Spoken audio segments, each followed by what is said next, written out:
ہم وہ لوگ ہیں پاکستان بنانے کے لیے لاکھوں جانیں مسلمانوں کی کلمہ گوؤں کی گئیں اور ہزاروں عصمتیں لوٹیں، اور نہ معلوم کتنی مسلمان لڑکیاں اور عورتیں جو ہے رہ گئی پھر بھی ہمیشہ سکھوں کے پاس، اور وہ آئی نہیں پاکستان اس اسلام کے نام پر۔ اور کیا کیا ہے ہم نے؟ 46 برس ہو گئے، اس کہاں اسلام ہو؟ لہذا اس سے بڑی مجرم قوم عربوں کے بعد ہم یہ کہہ سکتے ہیں ہمارا عام آدمی قرآن نہیں پڑھتا، قرآن جانتا نہیں، ٹھیک ہے، اپلی ہے کچھ نہ کچھ، اس اعتبار سے ان کے بعد نمبر ہمارا ہے، لیکن باقی پوری دنیا کے مسلمانوں سے بڑھ کر مجرم ہم۔ اور ہم اصل میں نہ صرف یہ کہ خود اپنے حصے کے مجرم ہیں، بھارت کے مسلمانوں کا بھی سارا وبال ہماری گردن پر ہے۔ آج میں چاہتا ہوں کہ اس کو آپ اچھی طرح نوٹ کر لیں۔ بھارت کے مسلمانوں نے، جسے آپ فرض کفایہ کہتے ہیں، نماز جنازہ فرض کفایہ، چند لوگوں نے بھی کسی مسلمان کی نماز پڑھ لی تو سب کی طرف سے ادا ہوگی، کسی نے بھی نہیں پڑھی تو سب مجرم ہو جائیں گے، بستی کے سب لوگ مجرم ہوں گے۔ بھارت کے مسلمانوں نے فرض کفایہ ادا کیا جب پاکستان بنوا دیا آپ کو، اور اس کی قیمت آج بھی وہ دے رہے ہیں، کھلے نعرے لگ رہے ہیں مسلمان کے 2 استھان، پاکستان یا قبرستان، تیسرا کوئی جگہ نہیں۔ ڈنکے کی چوٹ کہا بابری مسجد کے بعد ایل کے اڈوانی نے، ہم ساری مسجدیں گرا دیں گے ہندوستان کے اندر، کوئی مسجد باقی نہیں چھوڑے۔ ڈنکے کی چوٹ، اعلانیہ، یہ سب کچھ ہو رہا، اور یہ نعرے تو نہ معلوم کب سے لگ رہے ہیں، اور نہ معلوم کب سے میں یہاں ان مسجدوں کے اندر بھی اور اپنی تقریروں میں غور کرتا رہا ہوں کہ کیا وہاں ہو رہا ہے، لیکن ہمارے تو کان پر جوں نہیں ریگتی، ہمارے تو وہی دھندے ہیں، وہی کاروبار ہے، اپنا بزنس ہے، اس کے سارے مسئلے ہیں، اس کی اپنی بلڈنگیں ہیں، اپنی موٹریں ہیں، اپنے ٹیلی ویژن ہیں، اپنے کئی کورسز کے ڈنرز ہیں۔ اللہ اللہ خیر صلی اللہ، ہمیں بحث کیا اسلام سے؟ تو بتائیے ہم سے بڑا مجرم کون ہوگا؟ آج جو کچھ ہندوستانی مسلمان پر بیت رہی ہے اس کا جرم ہمارے کندھے پر ہے۔ یہ میں جذباتی انداز میں نہیں کہہ رہا، میں تو 2 اور 2 4 کی طرح ثابت کر سکتا ہوں۔ انہوں نے فرض کفایہ ادا کر دیا، اور اس وقت یاد کیجئے مولانا ابوالکلام آزاد، مولانا مدنی، جمعیت علماء ہند کے علماء اپنے تقدس اور اپنے تدین اور اپنے تقوی کے اعتبار سے انکویسچنیبل، کوئی شک و شبہ نہیں ہو سکتا ان کی نیت پر اور ان کے تقوی پر اور کردار پر، انہوں نے کیا کہا تھا؟ یہی کہا تھا کہ یہ پاکستان بنا کر تم مسلمانان ہند کو 3 حصوں میں تقسیم کر دو گے۔ 3 میں کہا تھا، 2 میں نہیں، 3 میں۔ حالانکہ بظاہر تو ایک پاکستان بن رہا تھا نا، لیکن یہ مولانا ابوالکلام آزاد کے الفاظ تھے کہ 25 برس سے زیادہ یہ 2 خطے یکجا نہیں رہ سکتے، اور 25 برس کیا، 24.25 برس میں ٹوٹ گیا پاکستان، 25 برس پورے نہیں ہوئے، اور ان کے الفاظ تھے یہ کہ 25 برس سے زائد جمع نہیں رہ سکتے، 24.25 برس میں ختم ہو گیا۔ 16 دسمبر 1970 کو پاکستان ختم ہو گیا کہ نہیں؟ 71 کو۔ بہرحال نوٹ کرنے کی بات ہے، ہم نے کیا کہا تھا؟ میں بھی مسلم لیگی تھا، میں نے بھی نعرے لگائے ہیں، چاہے غیر شعوری دور تھا، ہائی اسکول اسٹوڈنٹ تھا، پاکستان کا مطلب کیا، لا الہ الا اللہ، فلک شگاف نعرے لگائے ہیں، اور نوائے وقت کا پرچہ انتظار کرتے تھے اسٹیشن پر کھڑے ہو کر، حصار ریلوے اسٹیشن کے اوپر، کہ اب گاڑی آئی اور اب نوائے وقت لیا اور پھیل گئے پورے شہر میں اس کو پہنچانے کے لیے۔ ہم کیا کہا کرتے تھے؟ جی نہیں، 2 طرف سے پاکستان جو ہے مضبوط پاکستان ہوگا، ہندوستان میں کسی ہندو کو جرت ہوگی مسلمان کے لیے کوئی میلی نگاہ سے دیکھنا بھی؟ وہ سارے خواب کہاں گئے؟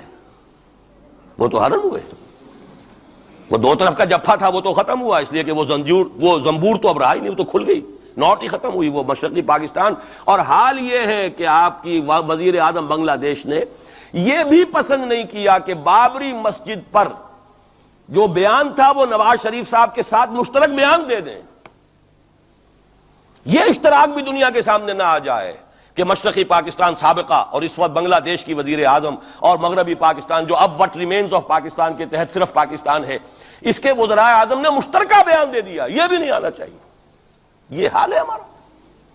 حالانکہ بات اپنی جگہ پر کوئی ایسی نہیں تھی، کوئی سیاسی نہیں، ایک مذہبی معاملے کے اوپر اظہار رائے کرنا تھا، انہوں نے کہا نہیں، آپ کے ساتھ مشترک بیان میں نہیں دوں گی، نہیں دیا اس نے۔ تو وہ جو تھا 2 طرف سے جفا وہ تو سن 71 میں کھل گیا۔ جو ہمارا حال ہے وہ تو ہونا ہی تھا۔ یہ ملک بنا اسلام کے نام پر، اس کا استحکام ہو سکتا تھا تو صرف اسلام کی بنیاد پر ہو سکتا تھا، اسلام سے غداری کی۔ لہذا یہاں تو اب قومیتیں ہیں، یہاں تو اب ایتھنک اور ریجنل اور نہ معلوم کس قسم کی اور لنگوسٹک جو ہے نیشنلٹیز ہیں، نیشنلزمز ہیں، وہ جو ایک امت ایک وقت میں بن گئی تھی، ایک قوم، مسلم قوم ہندو کے مقابلے کے لیے، وہ تو ختم ہوئی۔ اور حال کیا ہو گیا ہے؟ اس سے پہلے بھی کبھی کبھی ہندو مسلم فسادات ہوتے تھے، کیا سندھ سے مسلمان نہیں پہنچ جاتا تھا وہاں ریلیف کے لیے؟ کیا پنجاب سے اور سرحد سے مسلمان نہیں جاتے تھے؟ بہار نہیں گئے تھے؟ کیا کانپور کی مسجد شہید ہوئی تھی 1915 میں تو پوری ہندوستان سے مسلمان نہیں پہنچ گئے؟ آپ کیا کر رہے ہیں؟ مندر گرا دیے، یہاں بڑی بہادری کا کام کیا، مندر گرا دیے، شرم سے ڈوب مرنے کا مقام ہے۔ یہاں بھی گویا کہ ہم اپنے عمل سے اسلام کی مخالفت کر رہے ہیں۔ اسلام تو اجازت نہیں دیتا، آپ کسی اور کے جرم کی سزا کسی اور شخص کو نہیں دے سکتے۔ ہمارے پاس تو یہ سیکریٹ ٹرسٹ ہیں، یہ لوگ ذمہ وہ اپنے آپ کو منواتے نہیں، لیکن ہمارے تصور سے، اسلام کے تصور سے ذمہ ہے۔ ان کی جان، مال، عزت، آبرو، ان کی عبادت گاہوں کی حفاظت کا ذمہ ہے ہمارا۔ لیکن بڑی بہادری کی ہے، ذرا سوچئے تو صحیح کیا دنیا نے سوچا ہوگا، اور نتیجہ کیا نکلا؟ اگر کسی درجے میں بھی بابری مسجد کی شہادت پر کوئی دنیا میں کوئی رائے عامہ ہو سکتی تھی کوئی ہندوستان کے خلاف، ختم ہو گئی۔ جو انہوں نے کیا 10 گنا تم نے کر لیا۔ انہوں نے ایک مسجد گرائی ہے، تم نے اتنے 100 کہتے ہیں، پتہ نہیں مجھے تو معلوم نہیں 100 گرائے کتنے گرائے ہیں، بہرحال جتنے مندر تھے تم نے گرا دیے۔ فرق کیا ہے؟ ایک کردار ہے تمہارا، ایک ہی تمہارا اخلاق ہے، ایک ہی تمہارا معیار ہے، کوئی فرق ہی نہیں۔ بلکہ وہاں تو کم سے کم یہ تو رہا ہے، دنیا کی آنکھوں میں دھول ڈالنے کے لیے کم سے کم یہ کہ فورن منسٹری جو ہے اس نے ریزائن کیا، ہم نے مان لیا جی ہم نہیں کر سکے، ہم مجبور ہیں، حالانکہ سب ان کی اجازت سے ہوا ہے، بلکہ ان کی ملی بھگت سے ہوا ہے۔ لیکن یہ کہ کلیان سنگھ نے فوراً استعفیٰ دے دیا، منسٹری ختم۔ پھر وہ بھارت کی مرکزی حکومت نے اور بھی پارٹیز کو بھی بین کر دیا، اور اس کے بعد یہ ہے کہ انہوں نے حکومتیں بھی 3 اور صوبوں کی توڑ دی۔ وہ تو سرخرو ہو گئے پوری دنیا کی جو رائے عامہ ہے، ہم اس کے سوا کیا کر سکتے ہیں؟ ہمارا ایک دستور ہے، دستور میں جو بھی صوبائی حکومت ہوتی ہے اس کی اجازت کے بغیر ہم فوج بھیج نہیں سکتے۔ وہاں پہ صوبائی حکومت تھی، اس نے ہمیں یقین دہانی کرائی تھی، سپریم کورٹ کو بھی یقین دہانی کرا دی تھی کہ مسجد کو کچھ نہیں ہوگا، تو ہم تو اس کے اوپر ڈیپینڈ کر رہے تھے۔ ہے سب جھوٹ، سب کو پتا تھا جو کچھ ہوگا، اندر خانے ملی بھگت تھی، لیکن یہ ہے کہ کم سے کم انہوں نے فیس سیونگ کے لیے ان کے پاس مواد موجود ہے، آپ کے پاس تو وہ بھی نہیں۔ آپ کے تو اخبارات نے لکھا ہے کہ کارپوریشنز کے ٹریکٹرز جو ہیں گئے ہیں گرانے کے لیے، اور وزراء جو ہے، ایک وزیر کا نادر پرویز کا تو نام آیا ہے، اخبار میں خبر تھی، ہم نے بھی پڑھی تھی، فوٹو بھی دیکھا تھا کہ وہ خود ہاتھ میں پھاوڑا لے کر جو ہے وہ منظر گرانے کے لیے چلے۔ یہ جو صورتحال ہے جان لیجئے، اس وقت میں آپ کو بتانا چاہتا ہوں ہندوستان کے مسلمان پر تو جو قیامت بیت رہی ہے۔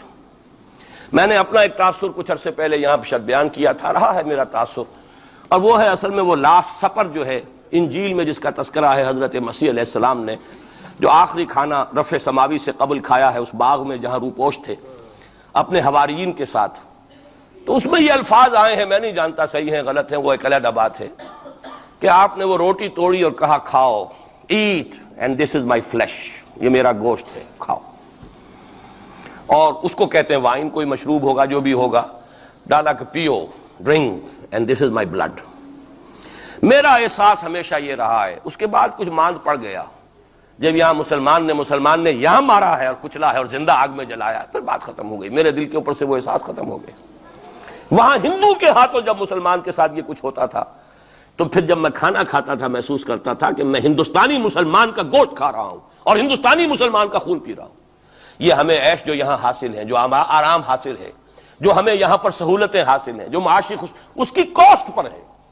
اس نے آپ کو یہ ملک لے کر دیا اور آج تک اس کی قیمت ادا کر رہا ہے، اور ہم جو ہے عیش کر رہے ہیں، گل چھرے اڑا رہے ہیں۔ یہاں جس کے پاس 2 پیسے ہو گئے برقع اتار کے اس نے پھینک دیا، کہ معلوم ہوتا ہے کہ یہ تو مفلسی کو چھپانے کا ذریعہ تھا۔ 4 پیسے ہوں، اچھے کپڑے پہنے ہوئے ہوں، میک اپ صحیح کیا ہوا ہو، تو پھر برقعے کی کیا ضرورت ہے؟ اور میں نے شاید سنا ہے آپ کو، مجھ سے تو چند لڑکیوں نے یہ الفاظ کہے باقاعدہ۔